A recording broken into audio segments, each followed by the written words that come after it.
उसके बाद अगली शक्ति लोकसभा की पदच्युत संबंधी शक्तियां हैं। पदच्युति से अर्थात है कि किसी को किसी के पद से हटाने की शक्ति।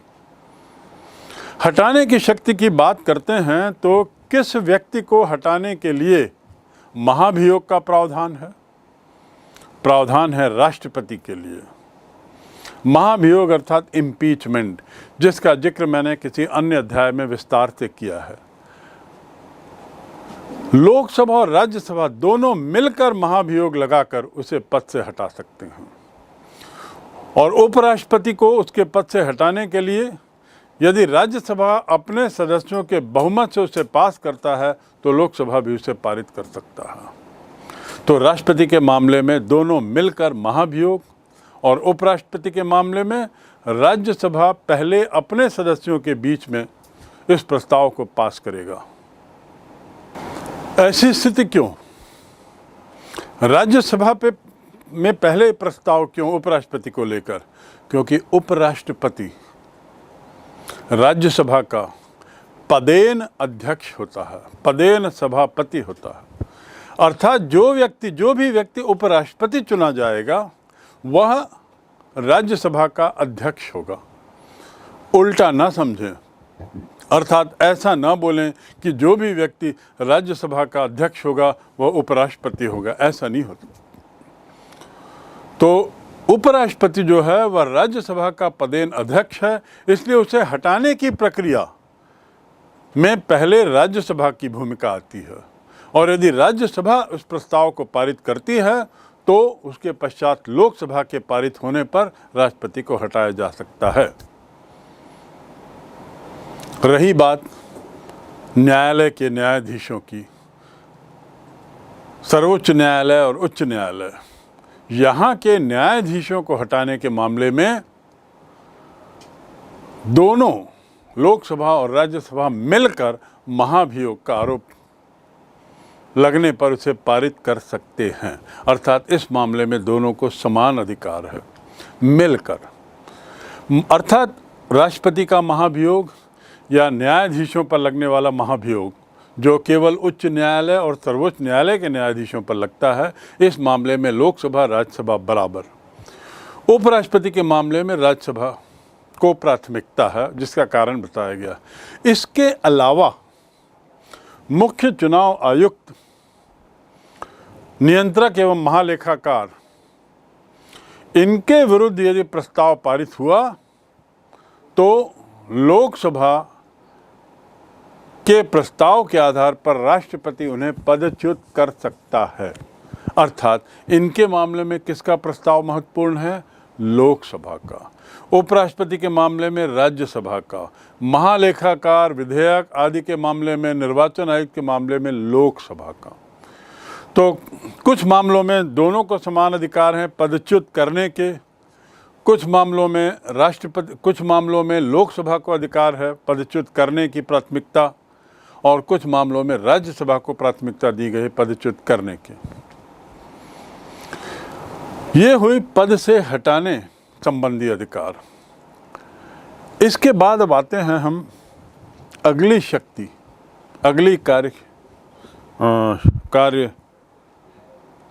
के दायरे पर, और वह है जनता की शिकायतों का निवारण। इसके क्या मायने हैं? जनता की शिकायतों का निवारण का अर्थ है कि लोकसभा के जो सदस्य हैं वो प्रत्यक्ष रूप से जनता से चुने जाते हैं, जनता का प्रतिनिधित्व करते हैं, और जनता का प्रतिनिधित्व करने सदन के अंदर ऐसा करते हुए वे जनता की बातों को सदन में उठाते हैं, चाहे वे जनता की शिकायतें हों, इनके विचार हों या उनकी भावनाएं हों। विशेषकर अपने निर्वाचन क्षेत्र के विचार भावनाओं को वह सदन में उठाते हैं, और ऐसा करते हुए वे क्या करते हैं? जनता की शिकायतों का निवारण करने का प्रयास करते हैं। ये जो बातें उठाते हैं ये किसके लिए उठाते हैं? किसका ध्यान आकर्षित करते हैं इन बातों पर? सरकार का ध्यान। और सरकार के मायने यहाँ क्या है? कार्यपालिका।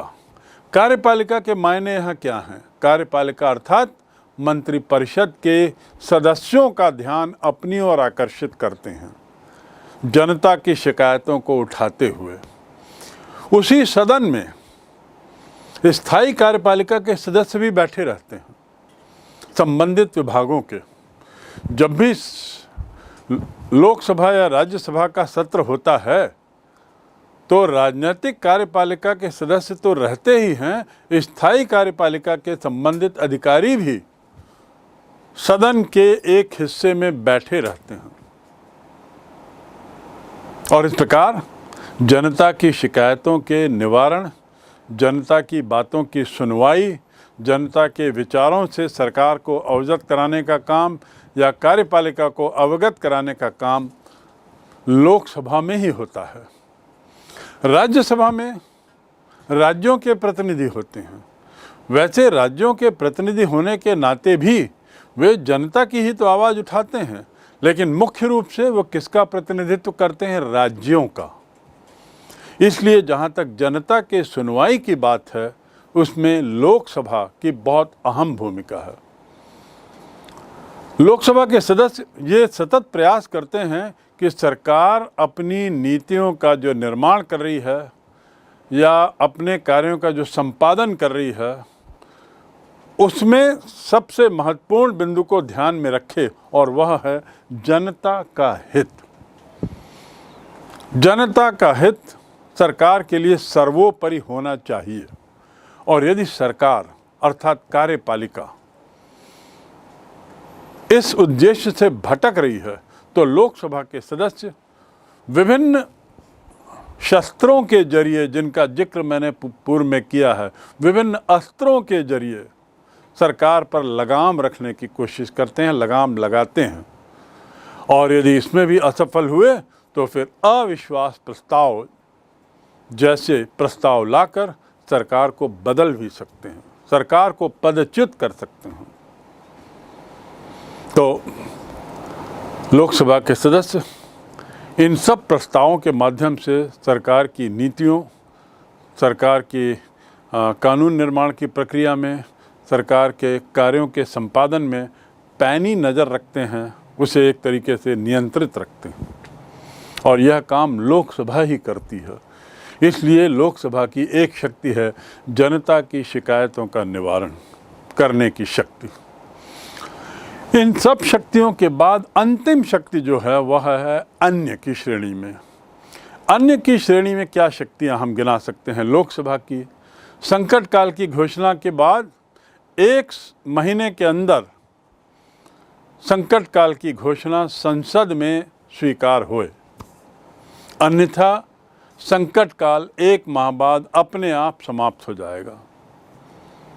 संसद से स्वीकार होना जरूरी है। किस तारीख से? जिस तारीख को आपातकाल घोषित हुआ उस तारीख से 1 माह के अंदर संसद की अनुमति जरूरी है।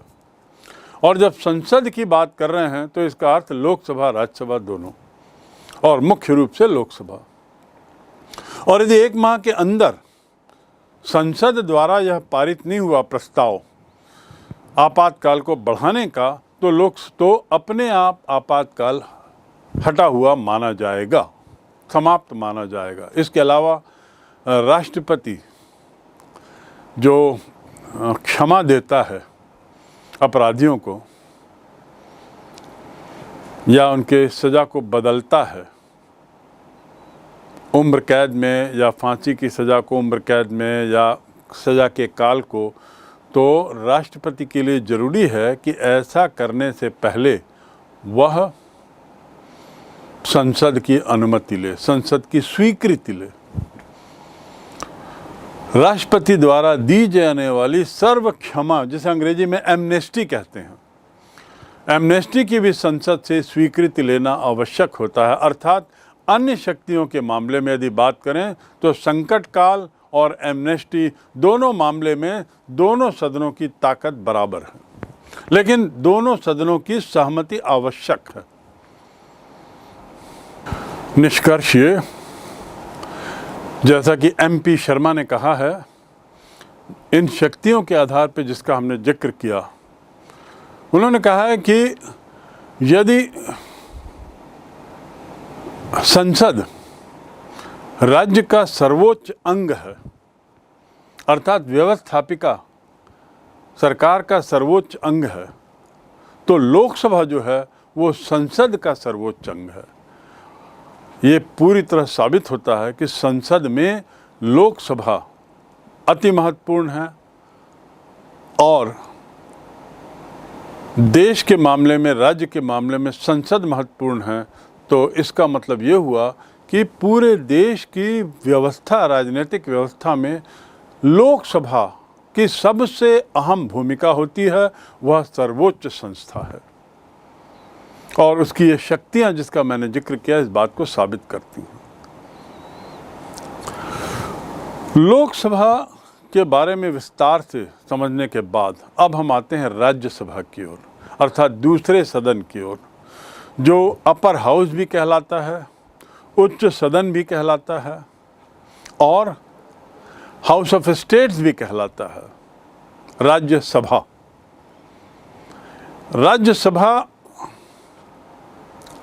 लोकसभा की तुलना में निश्चित रूप से इसकी शक्तियां कम हैं, लेकिन फिर भी इसका महत्व है और इसका कितना महत्व है और क्यों महत्व है इसके बारे में मैं पूर्व में जिक्र कर चुका हूं, ये बताते समय कि हमें दो सदनों की ज़रूरत क्यों है।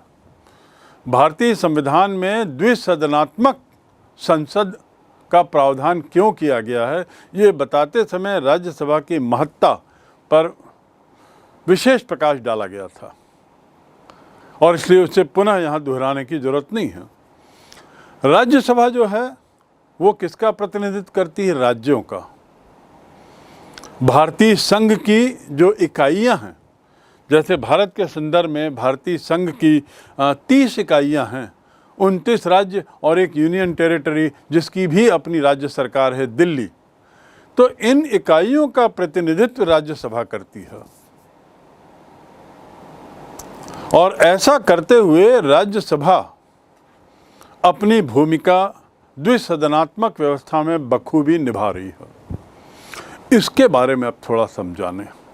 सबसे पहले इसकी सदस्य संख्या 250 अनुच्छेद 80 के अनुसार, और इसमें से 238 जो हैं वो निर्वाचित हैं।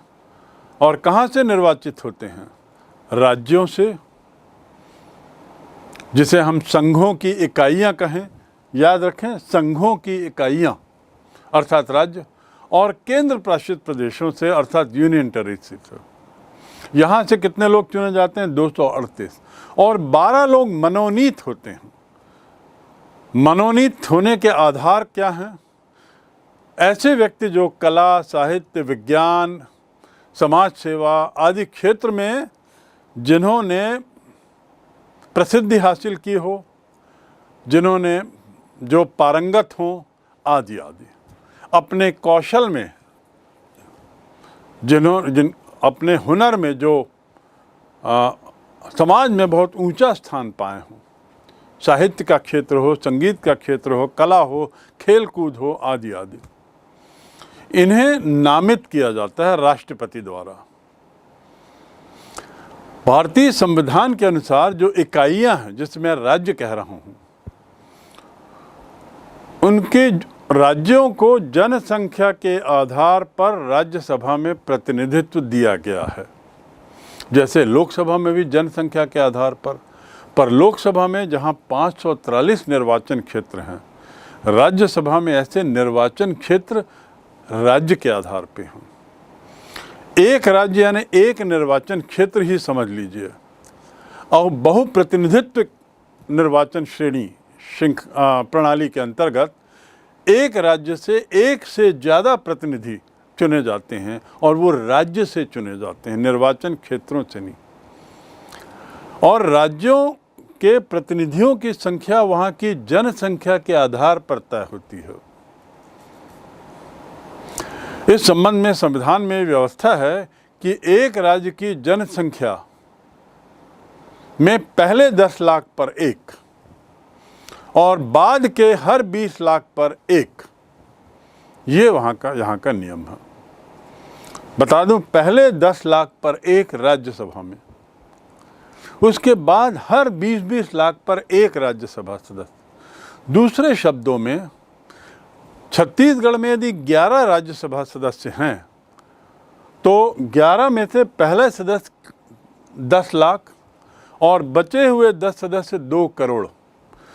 तो एक अंदाज हम लगा सकते हैं राज्यसभा की सदस्यों की संख्या के आधार पर, किसी राज्य के राज्यसभा के सदस्यों की संख्या के आधार पर हम उस राज्य की जनसंख्या का अंदाज़ा लगा सकते हैं। जैसे अभी मैंने आपको लगाया, छत्तीसगढ़ की जनसंख्या लगभग इतनी होनी चाहिए। पहले 10 लाख पर एक सदस्य, तो 11 में से एक सदस्य पहले 10 लाख पर, बचे 10 सदस्य हर 20 लाख पर, तो 2 करोड़ इनकी हुई। तो 2 करोड़ 10 लाख के आसपास छत्तीसगढ़ की जनसंख्या थी जब राज्यसभा की सीटों का वितरण हो रहा था। इसके साथ ये भी व्यवस्था है कि हर राज्य को राज्यसभा में कम से कम एक सीट तो अवश्य मिले, अर्थात कम से कम 10 लाख की जनसंख्या तो रहे एक राज्य की। संघ में राज्य का प्रतिनिधित्व बहुत महत्वपूर्ण है। राज्य और देश दोनों एक तरीके से संघवाद में समान स्तर पर रहते हैं, तो राज्यों के प्रतिनिधित्व की आवश्यकता को ध्यान में रखते हुए यह प्रावधान किया गया है कि हर राज्य से न्यूनतम एक प्रतिनिधि तो आए। केंद्र शासित प्रदेशों में अंडमान निकोबार, दमन दीव, लक्षद्वीप, चंडीगढ़ आदि, इन्हें राज्यसभा में कोई प्रतिनिधित्व नहीं है। राज्यसभा का प्रतिनिधित्व इनमें से अधिकतर केंद्र शासित प्रदेशों को नहीं है, क्योंकि ये राज्य नहीं है, ये केंद्र शासित प्रदेश हैं, यूनियन टेरिटरी हैं, और इनकी अपनी विशेष भौगोलिक स्थिति है, इनका अपना विशेष स्थान है, इसलिए इसे केंद्र के तहत रखा गया है। किसी राज्य के तहत इन क्षेत्रों को नहीं दिया गया है और इसलिए इन क्षेत्रों से राज्यसभा का प्रतिनिधित्व नहीं है। इतनी बात आपको राज्यसभा के गठन के बारे में स्पष्ट हो गई। कॉन्स्टिट्यूशन या कॉम्पोजिशन ऑफ राज्यसभा। लोकसभा के गठन का जिक्र करते हुए जैसे हमने विस्तार से राज्यवार लोकसभा सदस्यों की संख्या को देखा और समझा और जाना कि 543 निर्वाचित क्षेत्र कैसे पूरे देश में विभाजित हुए हैं, यहाँ हम राज्यसभा में राज्यों और केंद्र शासित सदस्यों की संख्या के बारे में थोड़ा देखें। आंध्र प्रदेश को 11 सदस्य मिलते हैं राज्यसभा के, वहीं असम को मात्र 1।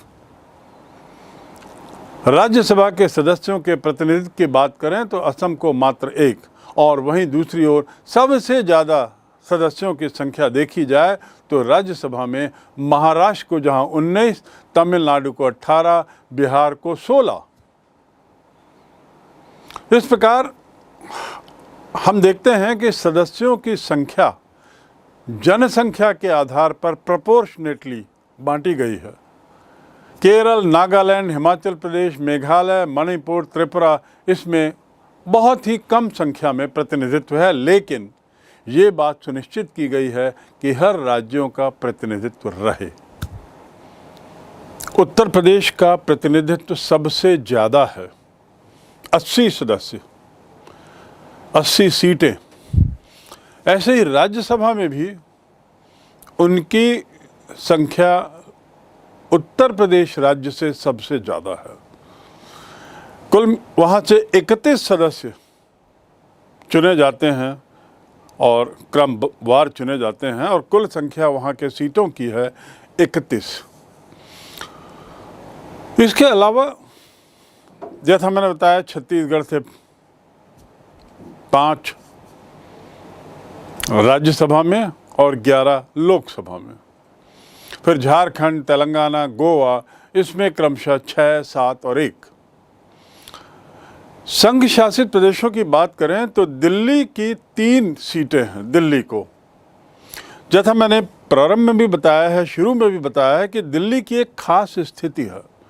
वह यूनियन टेरिटरी होते हुए भी एक तरह से राज्य का दर्जा लिया हुआ है, क्योंकि उसकी अपनी स्वयं की विधानसभा है, उसके अपने स्वयं के मुख्यमंत्री हैं, तो दिल्ली की राज्यसभा की 7 सीटें, लोकसभा की 7 और राज्यसभा की 3 हैं, पांडिचेरी की 1। इन सब के अलावा राष्ट्रपति द्वारा मनोनीत सदस्यों की संख्या 12 है और इस स्थिति में 238 धन 12 कुल संख्या होती है 250।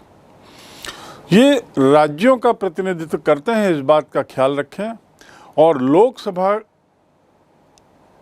और राज्यसभा में राज्यों से आने वाले सदस्यों की संख्या अलग अलग है। जैसे छत्तीसगढ़ के संदर्भ में 11 सदस्य लोकसभा में जाते हैं, यानी यहाँ छत्तीसगढ़ में 11 निर्वाचन क्षेत्र हैं और ये अपने निर्वाचन क्षेत्रों का प्रतिनिधित्व करते हैं। वहीं राज्यसभा में 5 लोग राज्यसभा से चुनकर जाते हैं और ये 5 लोग राज्य का प्रतिनिधित्व करते हैं, किसी निर्वाचन क्षेत्र का नहीं। अब आते हैं मनोनीत सदस्यों के बारे में थोड़ा जान लें कि ये कौन लोग होते हैं। राज्यसभा की सदस्यता के लिए अनुच्छेद 102 में उनकी योग्यताएं निर्धारित की गई हैं। अनुच्छेद 102, और ये योग्यताएं वही हैं जो मोटी मोटी लोकसभा के लिए भी हैं, अंतर केवल आयु का है। राज्यसभा की सदस्यता के लिए जरूरी है कि न्यूनतम आयु 30 वर्ष हो, जबकि लोकसभा की सदस्यता, आपको याद होगा, वहां की न्यूनतम आयु 25 वर्ष है। राज्यसभा की सदस्यता के लिए दूसरी शर्त है भारत का नागरिक होना। तीसरी शर्त है दिवालिया अथवा पागल घोषित ना हो। चौथी योग्यता, आवश्यक योग्यता है किसी लाभ के पद पर ना हो, केंद्र सरकार या राज्य सरकार की नौकरी में ना हो। और पांचवी, ऐसी अन्य योग्यताएं वह रखता हो जो संसद के द्वारा समय समय पर निश्चित की जाए। अर्थात किसी कारणों से पात्रता में यदि परिवर्तन करता है संसद, तो वह भी उस पर लागू होगी। अंतिम जो इसकी योग्यता अर्हता है वह है 1951 के जन प्रतिनिधित्व अधिनियम के अनुसार राज्यसभा के उम्मीदवार के लिए उस राज्य का नागरिक होना आवश्यक है जिस राज्य से वह चुनाव लड़ रहा है। सुने, 1951 जन प्रतिनिधित्व अधिनियम एक बहुत महत्वपूर्ण शर्त राज्यसभा के संबंध में है कि चूंकि राज्यसभा का सदस्य राज्य का प्रतिनिधित्व करता है, उसे उस राज्य का नागरिक होना आवश्यक, उस राज्य का मतदाता होना आवश्यक है। नागरिक तो रहेगा ही, स्वाभाविक है, पर मतदाता होना भी आवश्यक है। ये 1951 की स्थिति। यहाँ पर आगे बढ़ने से पहले मैं एक बात कहना चाहूँगा नागरिकता के बारे में। उसे भारत का नागरिक होना आवश्यक है, अर्थात कोई विदेशी इसमें राज्यसभा का सदस्य नहीं बन सकता। लेकिन कुछ शर्तें यदि, अर्हताएं यदि वह विदेशी पूरा करता है, तब वह भारत की नागरिकता पा सकता है और भारत की नागरिकता पाने के बाद वह भी राज्यसभा का सदस्य बन सकता है।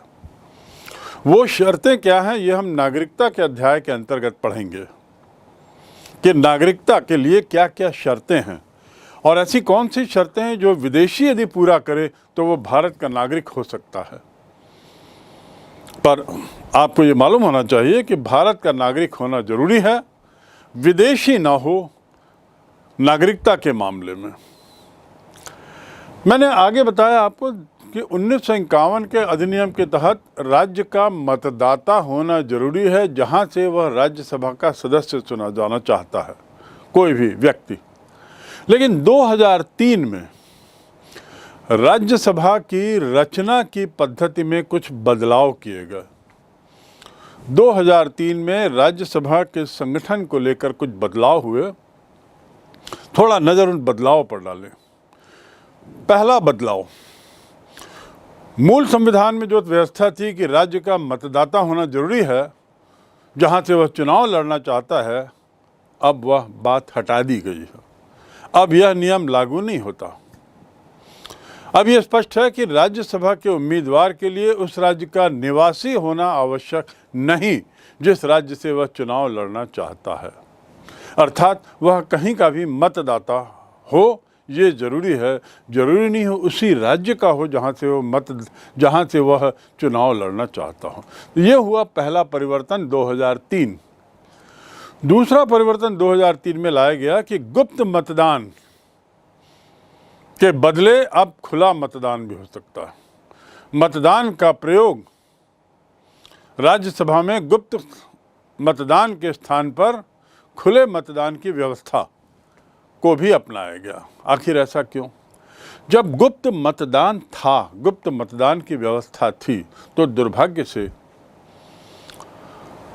राज्यसभा के चुनाव में विधायक धन के प्रलोभन में प्रभावित होकर मत का उपयोग करते थे, क्योंकि जब वो मत डालते थे तो गुप्त होता था, किसी को जानकारी नहीं रहती थी।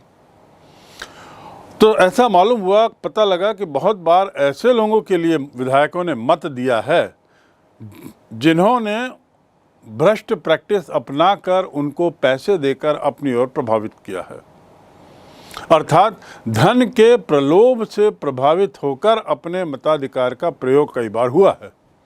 ये बड़ी दुर्भाग्य की स्थिति है और भ्रष्टाचार की एक पराकाष्ठा भी है। इस भ्रष्ट आचरण को समाप्त करने के लिए राज्यसभा के चुनाव में गुप्त मतदान के स्थान पर खुला मतदान, ताकि ये स्पष्ट हो जाए कि उसने किसको मत दिया है। इस प्रकार ये दो परिवर्तन 2003 में राज्यसभा की रचना की पद्धति के संबंध में किए गए।